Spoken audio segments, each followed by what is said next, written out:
Why do you think conscious leadership matters now more than ever in 2025? So there's a lot to contend with.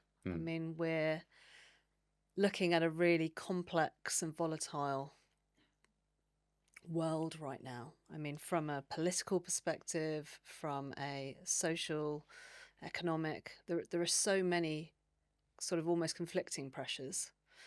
And then you've got the development of AI, technological advances. So the landscape is complex, but for leaders specifically, that makes it harder than ever to lead. And the evidence and the research shows us that CEO positions or the role of the CEO is more complex than it's ever been. So, conscious leadership, which is about being intentional and being focused and being purposeful and being aware and making sure that you're making good day-to-day choices, but both for yourself as a leader, but for the teams that you lead and for the organizations that you lead. It's just never been as important. It's critical now to do that. And if leaders don't pay attention, if they're just on autopilot, and if they aren't really thinking about how to drive performance and sustain performance in their organizations, then it's very difficult to achieve the objectives that they need to achieve. and how would you say that tech changes the way leaders now need to show up for themselves and their businesses and staff? It's such a great thing to talk about right now and think about the impact of especially AI on how we run our organizations. I think there's a big risk of us becoming over efficient. We love a bit of a binary swing as humans. We see some sort of silver bullet and we think, brilliant, I'm going to optimize efficiency in my organization. That's going to make everything better.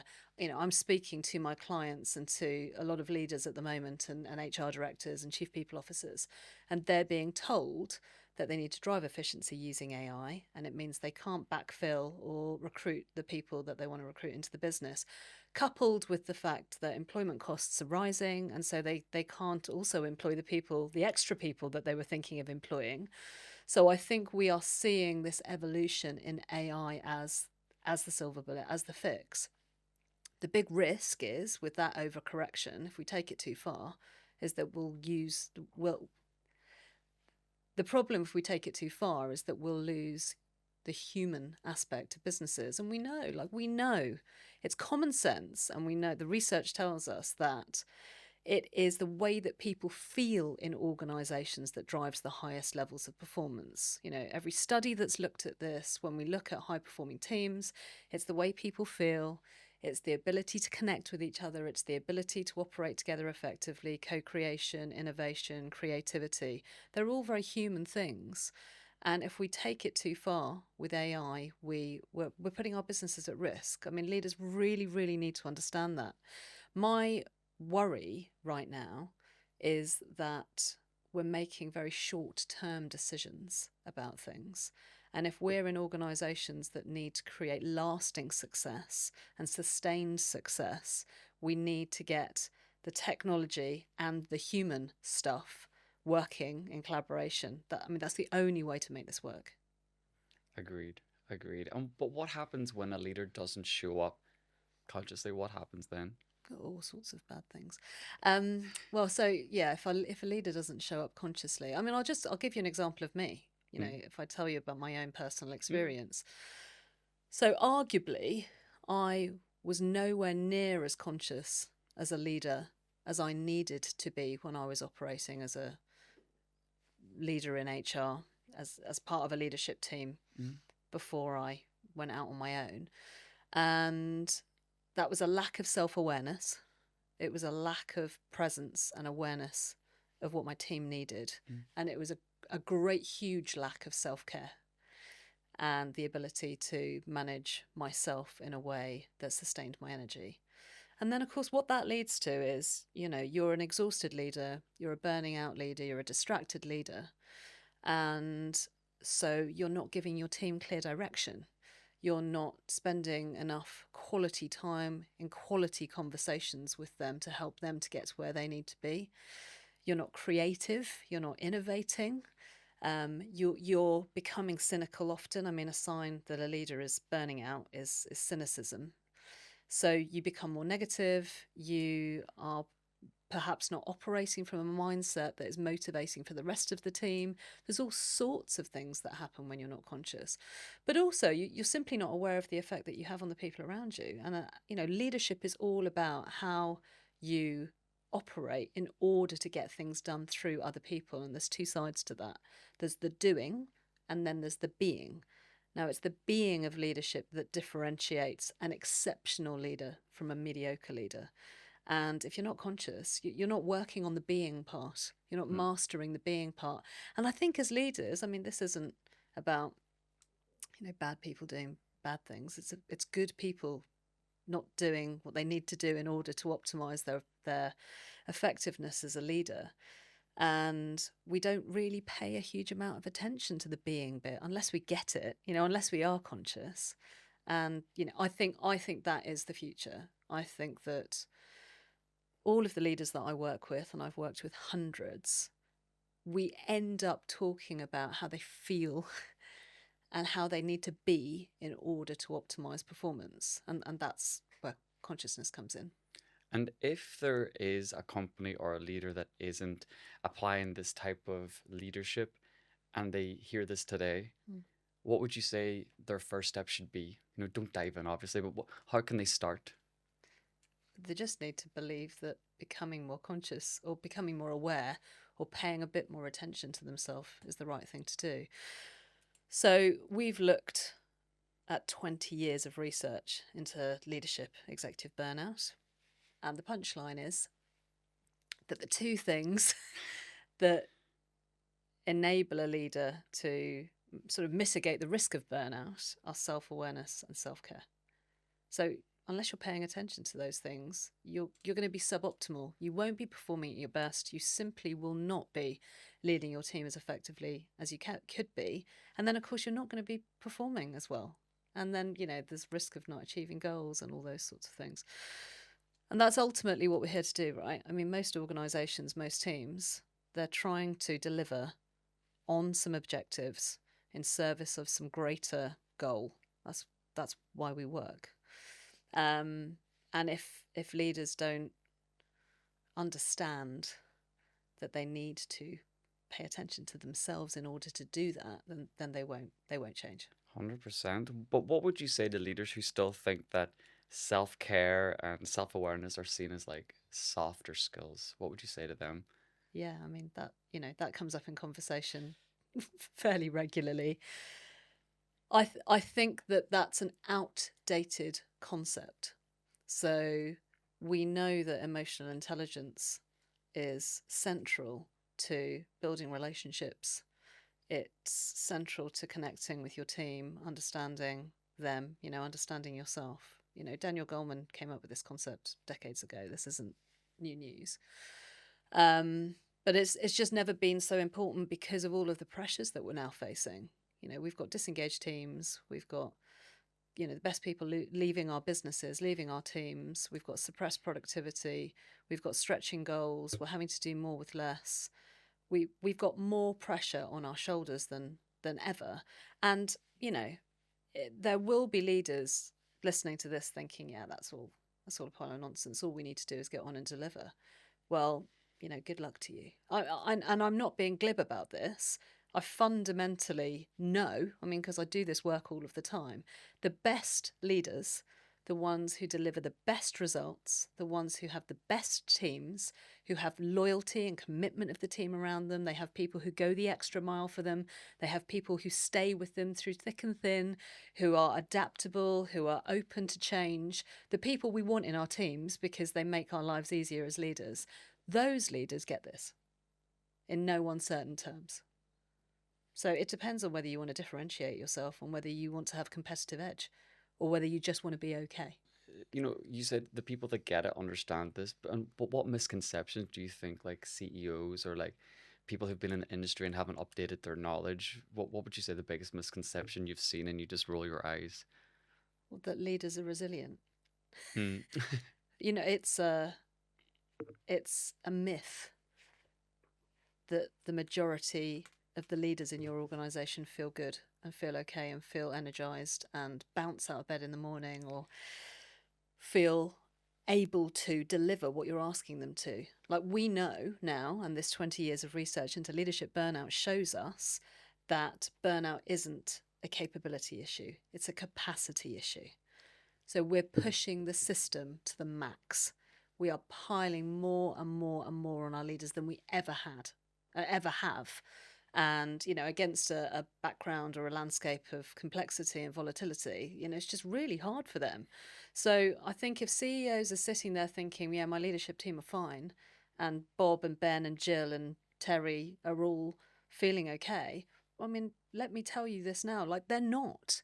They're not feeling okay. They're pressured, they're stressed, they're worried, they're anxious. A lot of them have got imposter syndrome. There's a strong correlation between high performance and imposter syndrome. So, you know, they're also suffering with a bit of self-doubt. They're worried that, you know, somebody's going to find out that they can't do the job, and there's anxiety that's created through that. So, you know, do not just presume that all of your leaders feel okay, because the data would show us that actually a lot of them are, the majority of them are exhausted, and a lot of them are burnt out. Wow. And I've heard you mention like well leadership, like moving on from conscious leadership, Mm. well leadership. What does that mean to you personally? What do you take away from that? So basically, you have to keep your leaders well in order to sustain the energy and performance of the team. So, I mean, and that means they're clear minded, they're energized, they're able to set clear direction, they're purposeful in their endeavors, they're having really good quality conversations every day to keep people on track. They have got an open mind, they're curious, they're all about learning, bouncing back from mistakes. They've got the right mindset, so they know that mindset has a significant influence on performance. So they're really trying to keep themselves in the right mindset. And they're also really aware of the fact that psychological safety is important. So they feel safe. They feel safe to express themselves and be authentic, and then they create that sort of environment for their team too. So that's what well leadership looks like, in contrast to that well, healthy, positive leadership, however you want to describe it, is negative leadership. It's like the opposite of all of those things. You know, you're not purposeful in your endeavors. You're not able to set clear priorities. You're not giving clear direction. You're not delegating effectively. You aren't open minded. You're not curious. Therefore, the team isn't learning because you're not giving them the opportunity to do that. You aren't able to create a safe environment because your nervous system is fried. So you're in fight or flight. And when you as a leader are in fight or flight, your team's in fight or flight. You know, ultimately, you have to manage the nervous system of your team. That's your job as a leader in the modern age, is to manage the nervous system of your team. In the same way, a parent wouldn't walk into the house. We hope this is true, but a parent wouldn't walk into the house after a day at work and start shouting at the children and throwing things around. Like, it would terrify them. They wouldn't feel safe. And you aren't going to bring up well rounded, balanced children who thrive if you walk into the house like that. As a leader, if your nervous system is deregulated and you feel in fight or flight mode and you're anxious or stressed or reactive, like just imagine the negative impacts that has on the team around you. And even if it doesn't look like bad leadership, say they're just anxious and stressed, they're going to be reactive, they're going to be inconsistent, they're not going to be serving the team, that they end up actually just thinking about themselves an awful lot, so they become quite self-serving. So you have to create an environment and give leaders the support that allows them to emotionally regulate. Part of that is about helping them to become more self-aware, and half of it is about giving them the permission to take care of themselves, and, you know, in whatever way that means. But a lot of this is about education. A lot of leaders don't understand this. They don't understand how to be at their best. They don't understand how to optimize their performance. So it's a combination of showing them the way, you know, being a guide to them, giving them the space to talk about this stuff, and also an education piece. Mm. I'm curious about the red thread here. Like, what made you passionate about this type of work? Like, what is your why? Yeah. Well, so I burnt out. So in my late 30s, I had a really, really serious burnout episode. And it was such a shock to my system because I felt like a very resilient and robust leader. And I was hugely passionate about my job. It's not like I was unhappy. I wasn't. I was very focused and very dedicated and very committed to my work. And then I burnt out. So it was really confusing. And I ended up having this sort of existential crisis where I was like, what happened there? So, I was looking after the well-being performance of the organization because I led the people team.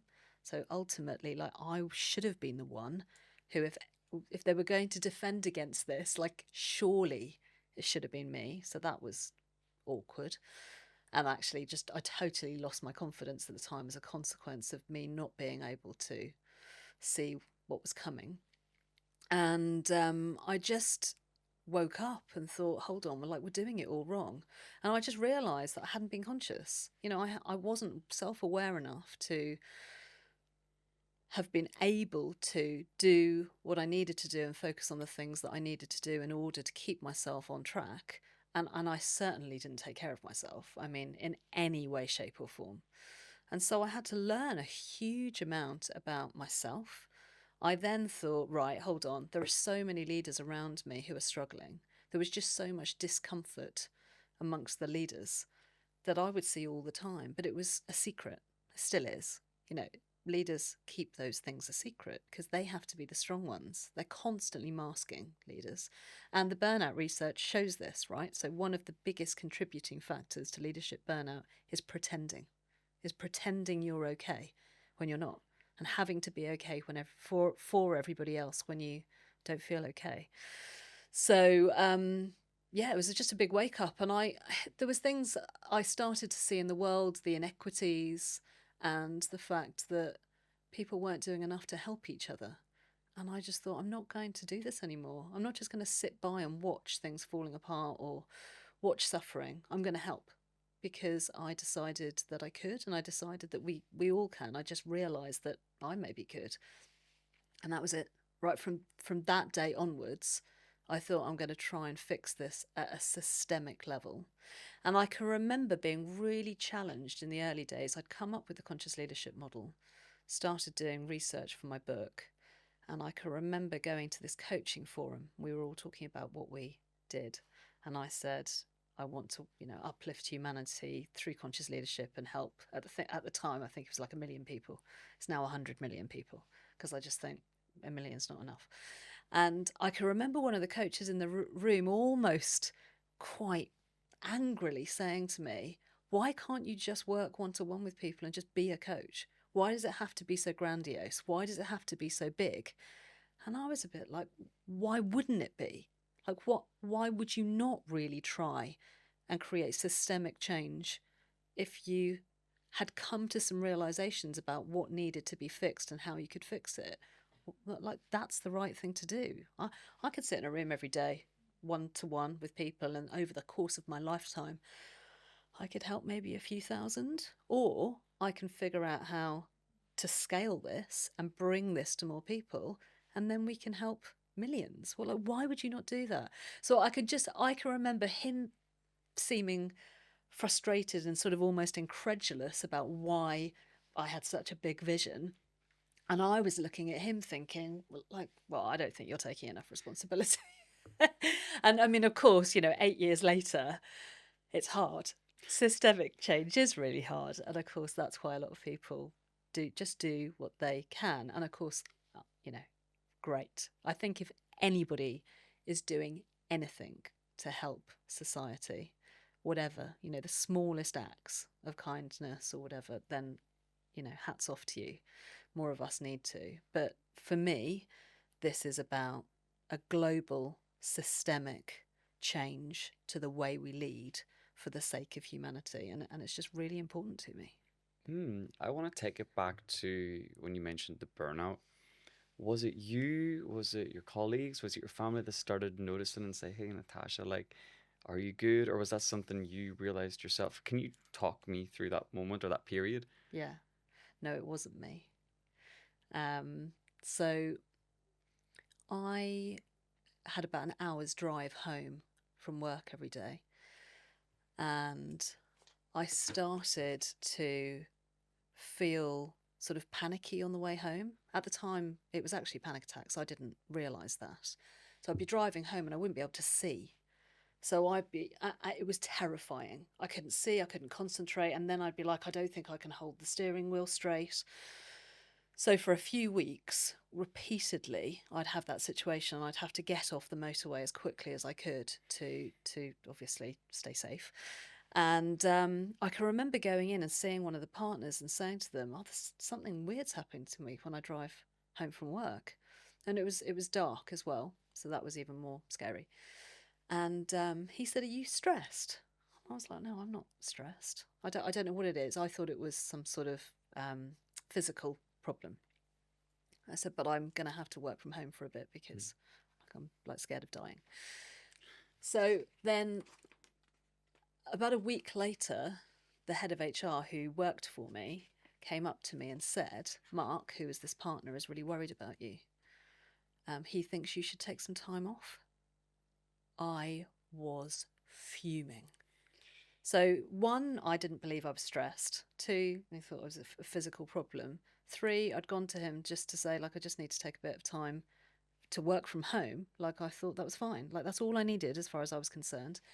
And not only that, he went to somebody in my team to tell them that he was worried about me. I was mortified, mortified, because I was always styling it out. Like, as far as I was concerned, I was fine, absolutely fine, nothing to see here.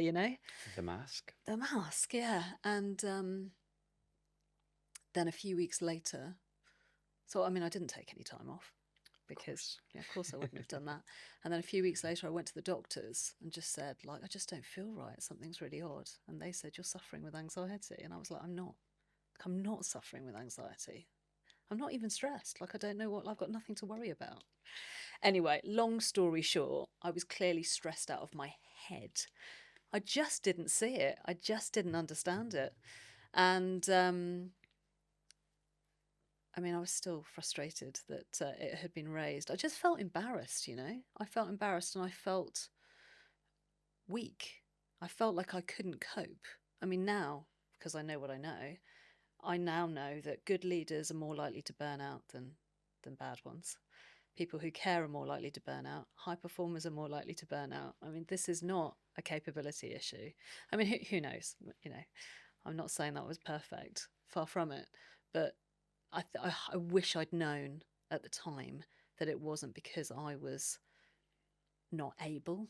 It was just because I was pushing myself too hard.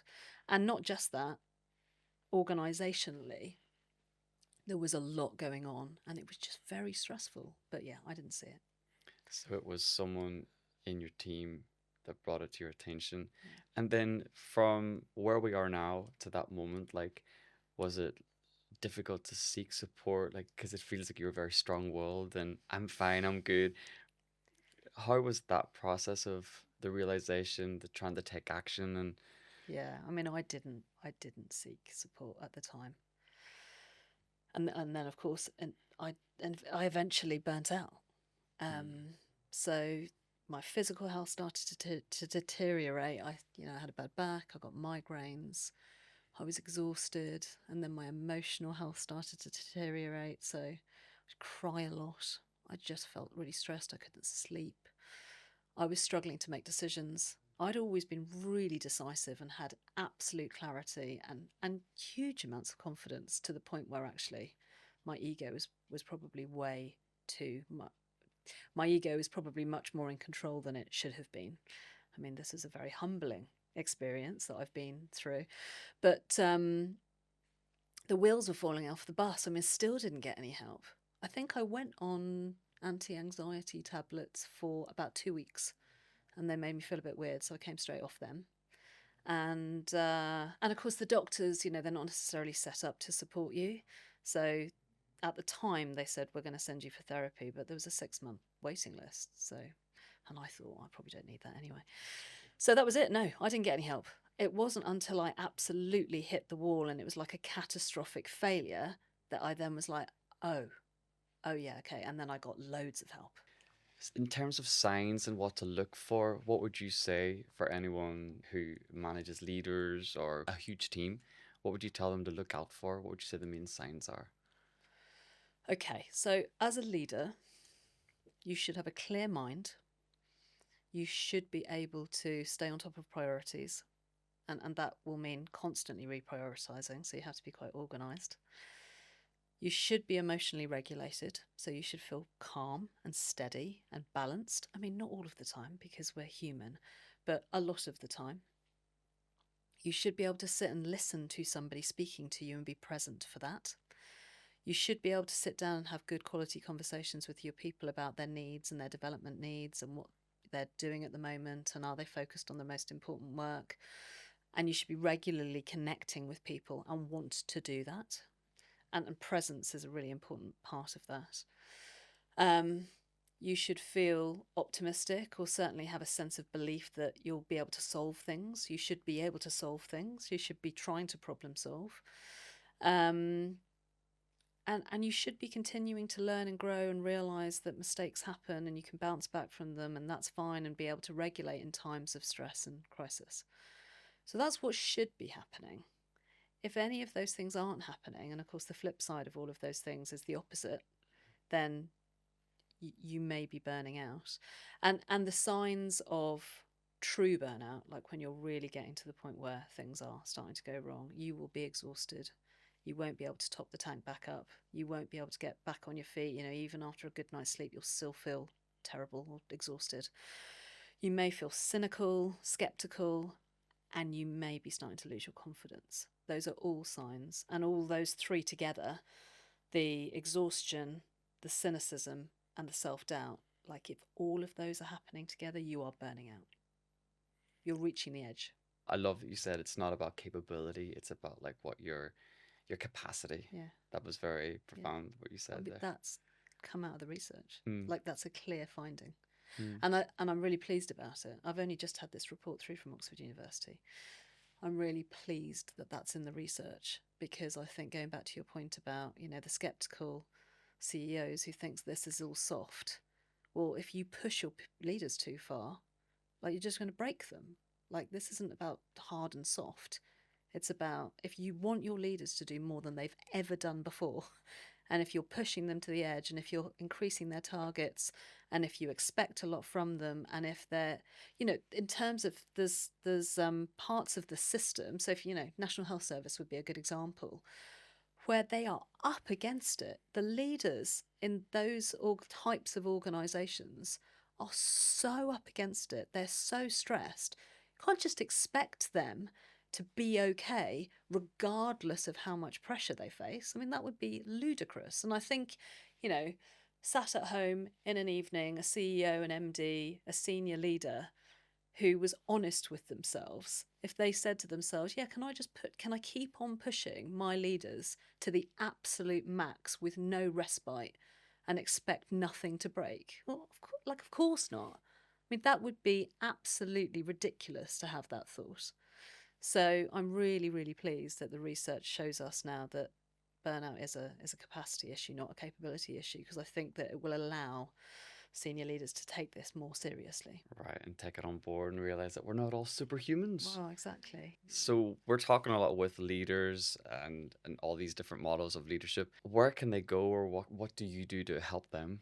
Okay, so the conscious leadership model is a contemporary model of leadership, and most leadership models that are scientifically validated and robust, which the conscious leadership model is, are outdated. You know, they've been around for a really long time. They were developed in a different time. So you'll hear organisations putting in leadership approaches like authentic leadership or transformational leadership, or they'll be developing their leaders to be more emotionally intelligent, or they'll do stuff around mindful leadership. Conscious leadership is a combination of all of those leadership styles. I intentionally took the best of everything else and the things that worked, and looked at the research and looked at the big studies of what really does lead to sustained performance in teams and leaders. And then I pastiched all of that together, using the best of other brilliant minds to create conscious leadership. So to start with, the approach in itself is contemporary and it's fit for the modern world. So that's the starting point. If leaders are saying, what there's so many leadership approaches, and my friend at Oxford University has recently done a analysis of leadership styles. He looked at 250 leadership styles. It's confusing. Where do you start as a leader? What am I going to use? I would say, if you're confused and if you're unclear, just use conscious leadership. It gives you most of what you need. If you want to master the being part of leadership, okay, and this is the bit that gives you the edge. But in terms of the work that I do with leaders, so I work one-on-one with leaders. I specialize in burnout now. So, if a leader's struggling, we can deal with that. We can get them to a point where they don't feel like that anymore. And that's a one-to-one relationship where they have the safety to be themselves and speak up and, let it all out. I also work with executive teams. So I do lots of work around building trust and cohesion to help them operate in a more conscious way so they can just perform better. And then I do sort of capability building work with leaders where, I'll have big groups of leaders and we'll build their conscious capabilities. There's 5 conscious capabilities.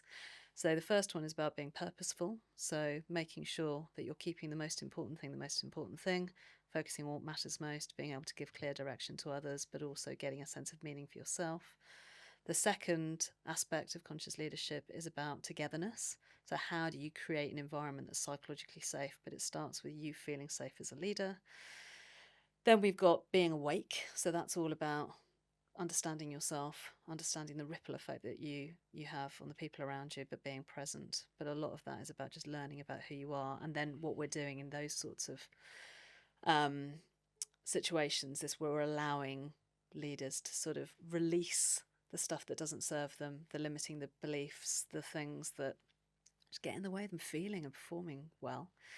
Then the fourth aspect is about growing. So it's about making sure that you're curious and open-minded and that you are continuing to learn and grow as a leader, and also making sure that you're doing that for your team. And then the fifth aspect is about being resilient. All of that builds resilient, but it's a mindset piece. So that's where I'm working when I'm developing conscious leadership capability. But also, if you're a leader and you just want to be a brilliant leader, or you're going into the next year or the next period, like, I have to deliver on these objectives, and I just want somebody who's going to be alongside me making sure that I do. I do that too. And I do a lot of speaking work. So I talk about this a lot just to educate much bigger audiences about why this is going to give them the competitive edge and keep them calm in what is a very changing, evolving world right now.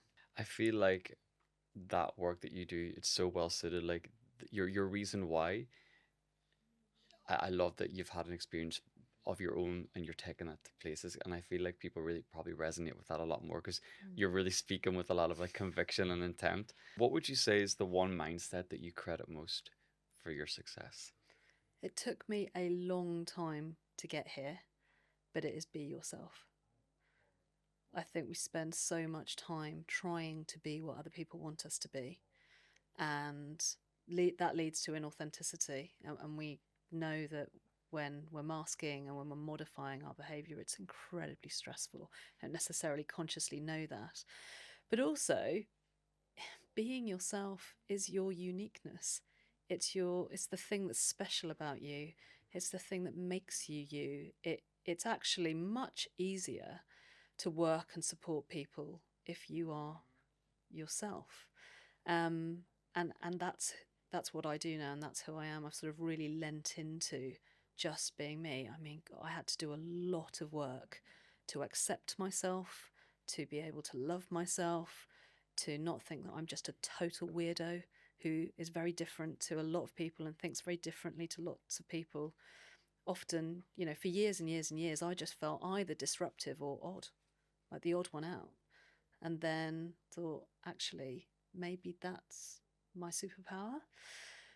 And I work with leaders all of the time who just don't see themselves. I mean, they are incredible, right?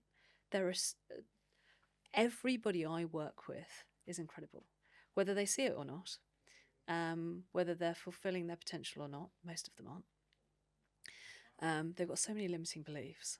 I mean, even the leaders who might come across as arrogant and not as nice as others, there's beauty in everybody, absolutely. And I think that the more that we realise that as a species, the bigger the difference that we can all make in this world.